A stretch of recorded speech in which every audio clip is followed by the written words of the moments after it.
Hello అండి. అందరూ ఎలా ఉన్నారండి? నేనైతే చాలా బాగున్నాను. మీరు కూడా ఎలా ఉన్నారన్నది నాకు కామెంట్ చేయండి.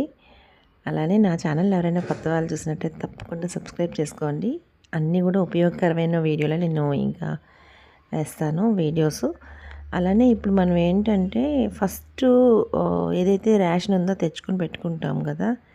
పెట్టుకున్నాక కొన్ని మనకు కనిపించకుండా ఒక స్టీల్ బాటిల్ గాని వేసామంటే మనకు కొన్ని కనిపించవండి. అలాగే మనం ఊరు వెళ్ళినా సరే అవన్నీ కూడా ఉండిపోతాయి. ఊరు వెళ్ళి ఒక 5 డేస్లో వచ్చేస్తాం అన్న దగ్గర ఒక్కొక్కసారి 1 మంత్ కూడా పట్టొచ్చు కదా! అలాంటప్పుడు ఏంటంటే ఇలాంటి ఏవైతే నిల్వ ఉంటాయో అలాంటివి కొంచెం కొంచెం పురుగు పడతాయి. మేము ముందుగానే పురుగు పట్టడానికి వేసుకున్నప్పుడే మొత్తం అన్నీ స్టోర్ చేసుకున్నప్పుడు జాగ్రత్త పెడతాము. ఇదేంటంటే ఇంకొక డబ్బాలోని షిఫ్ట్ చేయాలని చెప్పేసి అదే స్టీల్ క్యాన్లో ఉంచేసాం అనమాట. దానివల్ల మేము అది కూడా చూసుకున్నాం కానీ ఏమవ్వదులే అన్న ధీమాలో ఉన్నాం. తర్వాత చూసేసరికి చూడండి ఎలాగా పురుగు పట్టిందో. మనం ఆ పురుగు పట్టిందని పడేసుకోలేము కదా! ఇదైతే మాత్రం నేను క్లీన్ చేస్తున్నానండి. ఇది ఎలా క్లీన్ చేయాలి, ఎలా అంతా నీట్గా శుభ్రం చేయాలి అనేది చూపిస్తున్నాను వీడియోలోని. ఇది మనకి ఏదైతే పురుగు ఇలా పట్టిందో తినేయడం వల్ల ఏంటంటే పౌడర్గా అయిపోద్ది.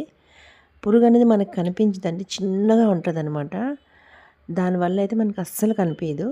అందుకనే మొత్తం అంతా కూడా నేను క్లీన్ చేసే దీనిలోని ఆ పౌడర్ అంతా తీసి పక్కన పెట్టాను. పెట్టిన తర్వాత ఎక్కువ ఎండ కూడా తగలకూడదండి పప్పులకు కానీ రైస్కి కానీ. అందుకని లైట్గా దాని మీద కవర్ చేస్తూ పెడుతూ ఏదైతే మనకి మొత్తం పౌడర్ తీస్తానో మిగతాదంతా కూడా నేను ఇలా చెరుక్కుంటున్నాను అనమాట. అందులో ఏమైనా చిన్న చిన్నగా ఉన్నా సరే బయటకు వచ్చేస్తాయి. అందుకు చాలా కొంచెం కొంచెంగా చెరిగి అన్నీ శుభ్రం చేశానండి. అలానే మనకి ఇవే కాదండి, రైస్ కూడా చిన్న చిన్నగా ఎక్కువ స్టోరేజ్ ఉందనుకోండి పురుగు పడుతుంటుంది. అలాంటప్పుడు మనం ఏం చేయాలంటే మేమైతే మాత్రం ప్రతిరోజు రేషన్ తెచ్చుకునేటప్పుడల్లా కూడా రైస్లోని కొంచెం మనకి పాడవకుండా కొన్ని వేస్తాము. అలానే పప్పుల్లో కూడా కొన్ని నిల్వ ఉన్నట్లో వేస్తామండి.